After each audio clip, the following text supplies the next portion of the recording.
We've got the injury report. I'm sure everybody's wanting that first, always. We had 4 guys will be on our injury report. We had 2 guys that didn't practice today, and that was Asante Samuel and William Moore. William Moore has a hamstring. Asante Samuel has a shoulder. And then Bray Jerry was back today, as we said yesterday that he would be back. He was limited in his participation, as well as Michael Turner. Michael Turner has an elbow that he sustained in the ball game on Thursday night. So limited today. Limited today. Those 2 guys were limited, and the 2 guys did not participate. Yeah, Coach, the last Carolina game, you all had protection issues, and Ryan said it was him. The lineman said they did their part in it. And the wide receivers were part of it as well. It was a group. Get to them. So. Yeah, it was a group effort in terms of our protection. We gave up way too many hits and way too many sacks on the quarterback. There were times that we needed to get the ball out. There were times we didn't protect well. And there were times that we needed to break off routes. That was one of probably the biggest takeaways from that game on the offensive side of the ball. Besides, we had a turnover there in the red zone as well. And turnovers in the red zone are not good. Red zone efficiency is something that we've been talking about almost all season long, about getting better in our red zone efficiency. I guess another theme with those sacks was Charles Johnson. Is he the kind of guy you almost have to scheme for? Charles Johnson's an outstanding pass rusher. And I think it shows by what they did in terms of re-signing him as a free agent. He's explosive off the football, and you've got to make sure that you don't always put guys on an island, and you've got to design your protections at times to give them assistance, at times to have routes that can get the ball out of the quarterback's hands as well.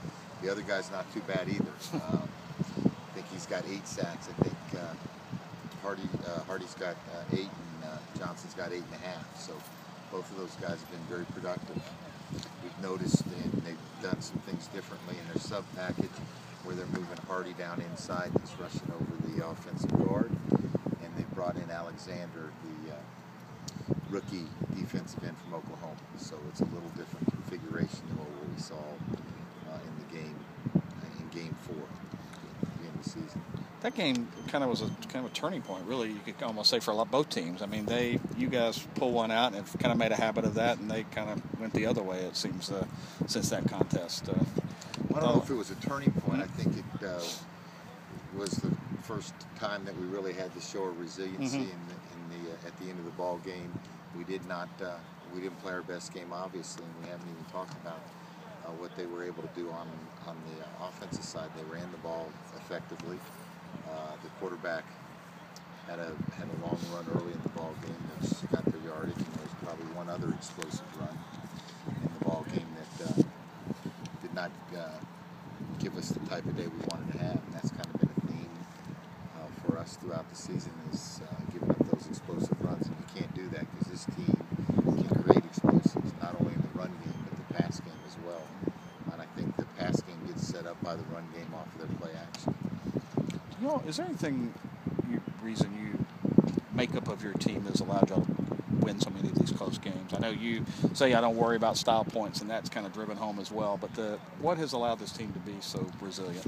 Well, a lot of it has to do with the makeup of the guys and the mentality that you have to have. When you're playing games that are going to be 8 points or less 50% of the time, you better have a mindset that most games are going to be one-score games.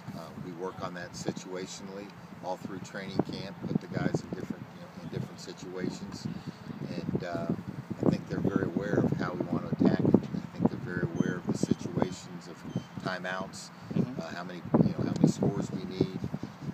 For the most part, they've done a really good job. What makes him such a difficult guy to defend when he's running the ball? Well, Cam, gosh, he's big. 352 pounds. He's 6'5", 6'5.5", 245 pounds, and runs very well on the clock. He's hard to bring down. I think he's a guy that can run both inside and outside. As he did as a rookie in terms of the record, in terms of scoring touchdowns. They can run them on quarterback isolations. They can run them on the read option. They can run them on quarterback sweeps, and then that doesn't even count the times he takes off and scrambles when he drops back to pass. He's a guy that you've got to account for in the run game, as I've said. Playing that type of offense, you have to commit one guy more to the run because most times quarterbacks distribute the ball to the running backs. In this offense, they run it. And has he played better passing-wise over the last 4 games? His numbers look pretty good. They look real good. In fact, I think over the last 5 games, I think 9 touchdowns, 2 interceptions. So he's taking care of the football. I really like the receivers. I think Steve Smith's one of the best receivers that's ever played. He's in my mind, the most competitive guy. He is a competitor, not only in the pass game but the run game. Brandon LaFleur, if he plays, if he plays in the game, and we don't know right now, he did not finish the game last week. He's having a good year. And Olsen too, I guess. Yep, How's he doing? Olsen's a guy that's a big integral part of their attack. He kind of mans the inside, the inside routes that those pass catching tight ends do now in the offenses that we see in the passing game.